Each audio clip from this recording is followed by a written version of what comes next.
comes down to Trump versus Biden or DeSantis versus Biden, and I'm in Virginia, I think I would go cast a vote for Biden because for all the issues he has far surpassed my expectations. But now it complicates it even more because Cornel West is running, and I fucking love Cornel West, and he's way more in alignment with my politics. So if I was in New York, I probably would still vote for Cornel West and not for Biden. So anyway, tell me your thinking and why you're more or less convinced that it's the right thing to do to go Cornel West.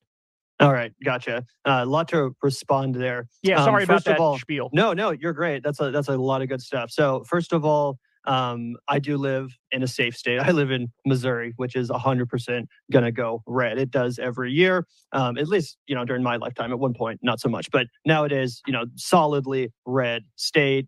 Joe Biden's not going to win it. In my opinion, it's going to go to the Republicans no matter who I vote for. So I'm going to vote for Cornel West in the general election, despite acknowledging, and I think it is important for us lefties to acknowledge that, yes, Joe Biden is the lesser of two evils, and I would much rather him be president again than Donald Trump be president again. I think it's a huge red flag of a faux populist when you start hearing people like Jimmy Dore making the argument that actually Trump is the lesser of two evils, and he's that is literally less of a fascist. Just to be clear, that is of all the things he said, that is by far and away the dumbest shit I've ever heard him say. And for Sam Cedar to chime in and say, I'll debate him, I was watching that like, if he doesn't want to do it, I'll fucking do it. I'll do it. Because that shit is, are you like, do you have any brain cells left to make that argument? Like, that's the thing I don't like. He's a narrative humper and he's a terminal contrarian. So he has his narrative, which is like, actually, Democrats are the bigger evil. And it's like, if you follow the news at all in modern day, you would know for sure that it's factually false. Or you do know that and you're lying because you're a narrative humper and you're sticking to your narrative no matter what. So anyway, sorry, I interjected there to show how pissed off I was at him over that. And by the way, I think it's okay to reject the lesser of two evilism idea or that dynamic. If you say, okay, well, obviously Joe Biden is the lesser of two evils, correct? But I don't want to participate, and I'm going to cast a protest vote. That's fine, but don't fucking pretend that Trump is the lesser of two evils. That's ridiculous. So yeah, I do live in a safe state, and I would actually take it further than you, Kyle. You said if someone lives in a safe state, then you think it's totally fine to vote for a third party or Green Party candidate. I would actually go further than that. I would say if you live in a solidly red or solidly blue state, and there's a Green Party candidate as good as Cornel West on the ballot, then you almost have no excuse not to vote for that candidate, right? Because if you're living in Missouri or California on the flip side of that, then your vote is meaningless, honestly. And let's be honest about the presidential election. Unless you live in like one of 6 or 7 states, the vote you cast for president is one of the most meaningless things you're ever going to fucking do.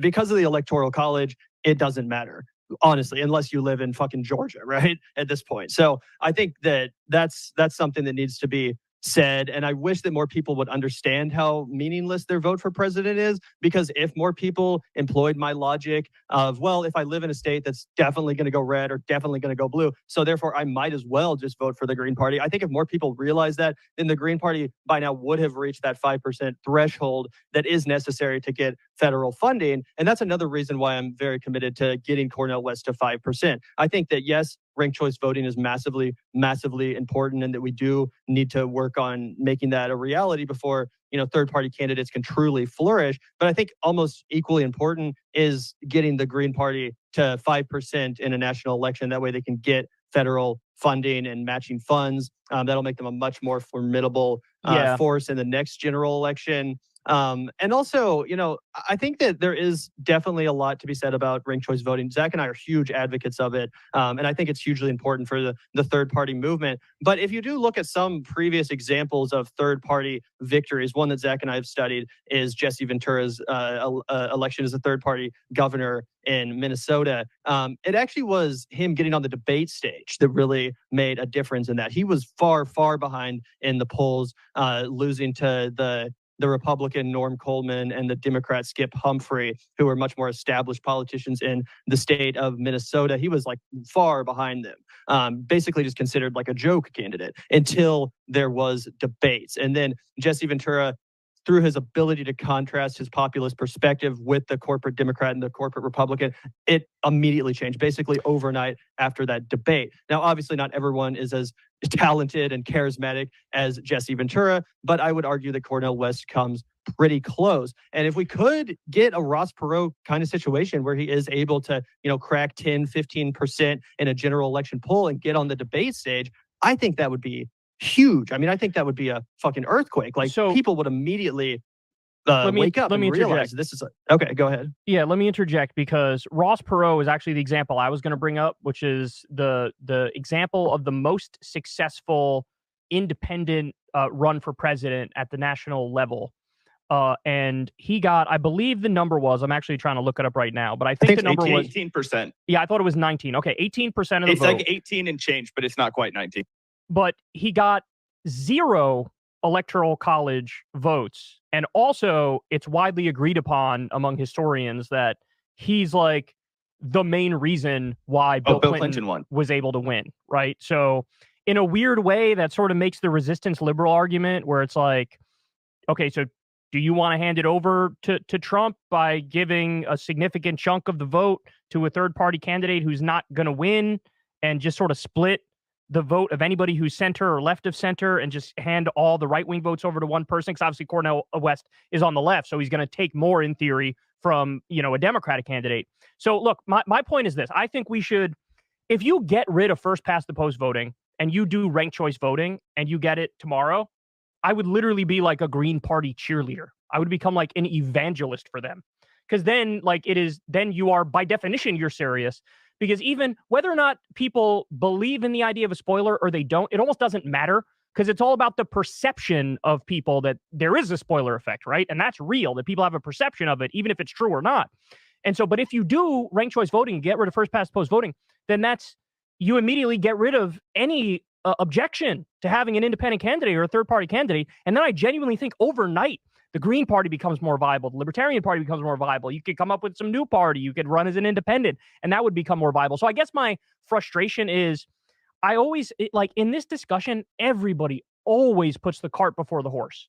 And I autistically am like, why are you putting the cart before the horse? Like, do it the other way. And then like, I'm there with you. But when you don't do it, it makes me feel like it's sort of delusional in a sense. Well, can I take a crack at that one, Kyle? Yeah, go ahead.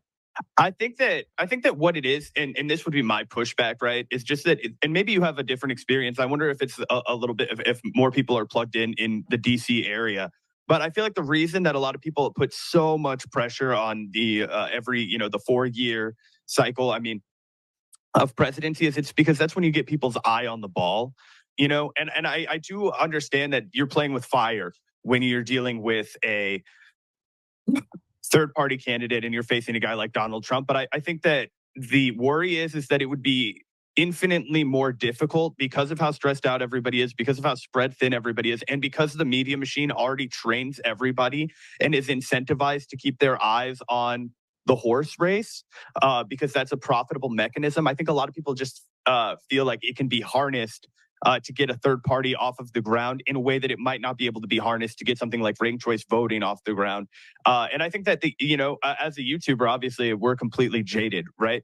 But if you look at our, like Gavin one time, he spent 12 hours in his room cutting this super in-depth video essay about why ranked choice voting in Maine was super important, and everybody should take a look at it because this was 2020. It was a hot button issue, and it got 86 views.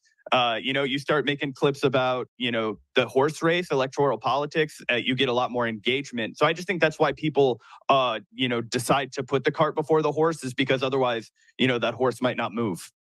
I also just think people are sick and tired of waiting. But sorry, that's more of a, and I hear you, but that's more like the point that I'm making to do those things. It's more of like a procedural and administrative type argument. Not that it needs to be this big public show. We're going to get ranked choice voting, and we're going to get rid of first past post voting. It's more of like, and this is where knowing how to play politics really works. If you get people who are experts at this stuff and basically insider lobbyists at this stuff, and you can get them to talk to the right people, give the right campaign contribution. It's sort of like how with Wolfpack and Cenk, and he started the whole thing, let's get money out of politics or whatever, and they're trying to get a constitutional convention, and they certainly hit a brick wall, but they got I don't know how many states it was, I'm just guessing, over 10 or 12 states or something like that, to actually pass at the state level a call for a constitutional convention to get money out of politics. Now, why was that the case? Because they were able to, they hired people who knew what they were doing, they knew what strings to pull, they knew who to talk to, and I think that and because to do ranked choice voting and getting rid of first past voting, you could do it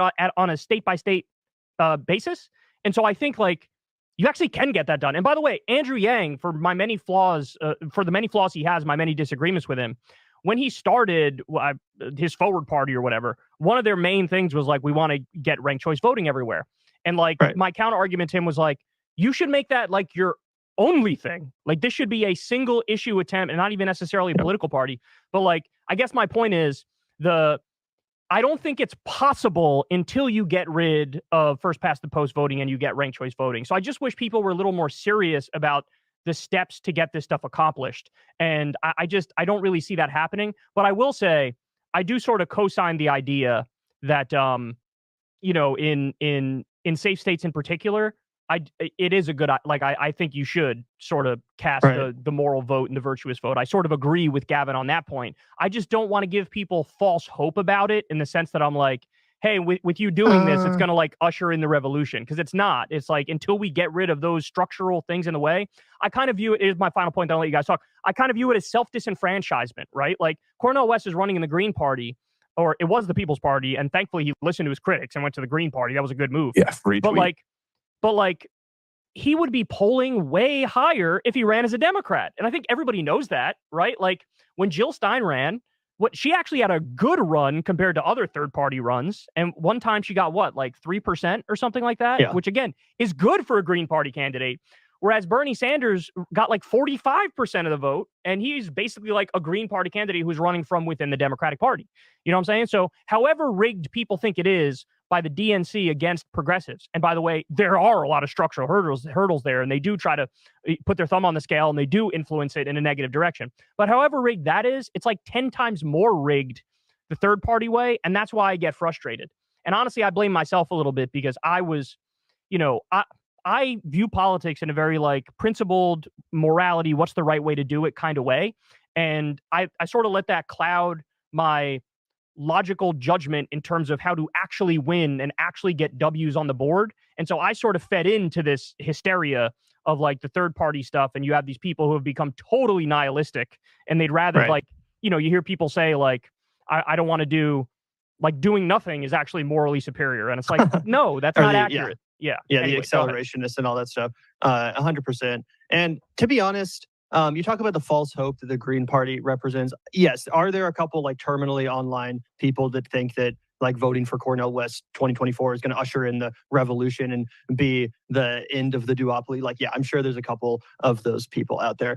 I think, however, that the vast majority of people that vote Green in any election, myself included, do recognize it at this point to be a protest vote, with like the most hope being getting that candidate to 5%. I think that most people do recognize that. And I don't say protest vote to like demean the idea of third party voting, because I also have only ever voted for Green Party candidates. I've only been eligible to vote in 2 presidential elections, 2016 and 2020. I voted for the Greens in both those elections. So I'm definitely not above casting a protest vote. I mean, I fucking love to protest. So why not cast a protest vote? Like I said, casting a vote for president is already meaningless if you live in the state that I live in. So might as well cast a protest vote and, you know, sign off on a candidate that actually more aligns with my values. As far as the ranked choice voting thing, I'm 100% for ranked choice voting, and I completely agree with you, Kyle, that it would make the third-party movement so much stronger, so much more viable. The only question I'd have for you is your philosophy on that? Like, basically, until every single state has ranked choice voting, it's really not even worth engaging in the third-party movement or battle? Well, no, because like I said, I voted for about the same number of third-party candidates as I have Democrats in my life. And like I said, if you're in a safe state, I do kind of agree that it makes sense to vote for the Green Party for sure. Vote for a better candidate than a Democrat for sure. But I guess the reason why I always bring that up, and almost to the point of like autistically bringing it up, is that nobody brings up that point in the discussion. And it's like, so people seem to be deluding themselves into thinking like this is possible while still having first past the post voting and not having ranked choice voting. And I'm sitting there like, it's literally just not possible. Can we stop pretending? Welcome to a very special edition of the Nick and CJ show. I'm one of your hosts. I'm CJ. What's up, Nick? What's poppin', my friends, my family? It's great to be back. Welcome to an additional show of Nick and CJ. I wasn't planning on going live today, but as I said yesterday, we saw Jimmy Dore pack Marianne Williamson the fuck up and ended what was left of that pathetic campaign. Those clowns I don't care about. They doing their shit lib nonsense. That's their big debate. And their cowardice have been well documented because they make tweets bragging about their willingness to debate people, and in those tweets they get ratioed with people saying, "Why are you not debating Nick? Why are you not debating Pasta? Why are you not debating this person?" They ducked the debate from Jackson Hinkle, fam. They were scared to debate Jackson Hinkle. Shameful. They're afraid to debate our friend Pasta, who I debated yesterday. They launched an unhinged mirror on Fiorella and Pasta, calling them like Putin puppets, right? Secret right-wing agents. So they like, can you guys back this up? And they, of course, they can. They're just lying propagandists who get away with it because what do we tell you guys? All you gotta do is be white and say something confident in front of camera, and people will buy it. No matter how many times these people have lied to their audience. And now the most hilarious thing is how they're going to react now that Jimmy Dore put their favorite candidate, their favorite politician, in a body bag. Jimmy Dore, and you guys think it's a coincidence that the same people who have Jimmy Dore derangement syndrome to the max are also Marianne Williamson supporters? Now you guys see why. No, not a coincidence. Not a coincidence. Now you guys see why. And Nick, I don't know what you're talking about when you're talking about the Vanguard. The Vanguard, they don't dodge anybody, sir. And they made a video about it right here. This almost was the intro video, but I was like, I needed a longer video. I was still getting dressed, and this is only 10 minutes. I can't do too much of these people, but let me just play 60 seconds. 60 seconds. They are calling out people for dodging debates. Jimmy Dore, who keeps dodging this debate, even after challenging quote unquote anybody to a debate. Well, Joe Biden is a bigger fascist than Donald Trump, and I'll debate anybody on that. That's just a fact, but I'll debate anybody on that. He seemingly will not debate literally anyone. So that's pretty funny. This was pretty funny. Sam Seder went on Sitch and Adam, which was cool to watch. I did check out that. That's enough. I can't. I was going to let it play some more, but that's enough. But you get what I'm saying. This whole entire, look at the title. Jimmy Dore created a safe space to help from him. Yeah, they dodged basically do business as well. Literally, so many people call these people out for debates because they're easy prey. Like, you know, they're not. How many people are lining up to debate me? how many people line up to debate Rome? Not yes. They got people knocking on their door every damn day. They hiding.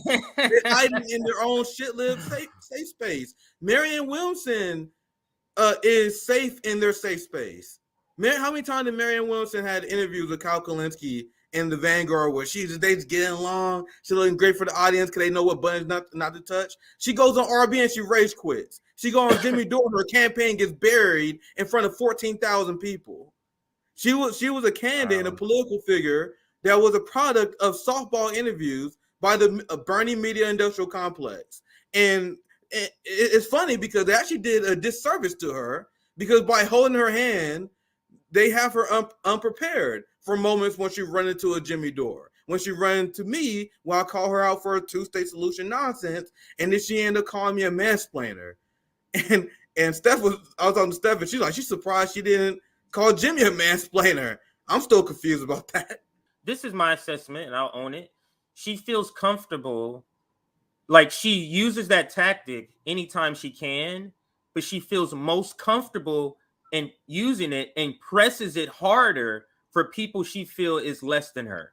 That's why when she was here, she was like, I'm hitting that shit harder. She tried to do it with Jimmy. He's like, oh, okay, stop doing that. I'm calling it out right now. So stop doing that. So you can't do that later. And So that's my assessment, is that she uses it all the time. When she's losing, it's, oh, you won't let me talk. What's going on? I'm a woman. You won't let me. Why you being mean to me? Yes, that's what. Why you being mean to me? Like, and that make my skin crawl, because she learned how to weaponize white women tears to perfection. You know, it's the second that the interview got hard, she's immediately started weaponizing her white women tears. The same way she did against me. The same way she did against Marcel. Remember Marcel when he pressed her on reparations in South Carolina, and then she weaponized her white tears against him and all of us. And she can't really get away with it as much with people who are considered her peers. Jimmy around the same generation, around the same status, right? But when you have me and Marcel that talk to her, that's when she loses her mind. And we played this Fox News interview with her where this Fox host was unbelievably belligerent, like mocking her as a serious candidate, constantly interrupting her. But she was in the group with them, like, he's like, I see you what you're doing, but let's keep going. She was in the corporate media jam. She wasn't upset with him because she understand that was his job. So when she's on corporate media, it's okay when she's grilled on corporate media. But she go on a network for black people, us peasants better show her the respect that she deserves. You guys see how she has a different attitude towards us versus towards people who she considered her peers. When she on CNN, Fox News, it doesn't matter how they treat her. Even Jimmy Dorsey was getting upset. But I was extremely gentle. Like, especially because look at my interview yesterday with Pasta. Well, I'm also nice, right? But I was way harder on Pasta than I was with Marianne Williamson. And Marianne Williamson fucking crumbled. Absolutely crumbled under pressure. And we're looking for any way out. And you guys saw our last summit. We do this all the time where we have RBN hosts coming in, right? How many times have we had guests on an RBN host come in early, kind of off cue? It happens all the time. She used that as an excuse. Oh, no, they had they ambushed me. We gotta get out of here. And then white people was like, oh, my God, look, RBN. They jumping that white woman. She know what she's fucking doing. So we sniffed this shit out. And this is why you had her former campaign employees that quit, who she threatening legally with NDAs, who's pretty much begging, doing every sign that they legally can, putting back signals up, doing secret emojis so we can understand the code. Like, please, guys, do not support Marianne. Please. We can't say that much, or this rich white woman will sue us. But don't support her because they see this woman as a psychopath. And when you watch the Jimmy interview, you're watching a psychopath, someone who's not used to being pressed, someone who's used to everyone kissing her boots, saying, man, Marianne, you're so smart. You're so wise. Man, I read your book, man. That book was great. Meanwhile, Jimmy's not buying it. Meanwhile, on our show, we're not buying it. I don't give a fuck who she is. The only thing that matters is the quality of your ideas. And whenever she's in an environment where her ideas is the only thing that matters, she crumbles.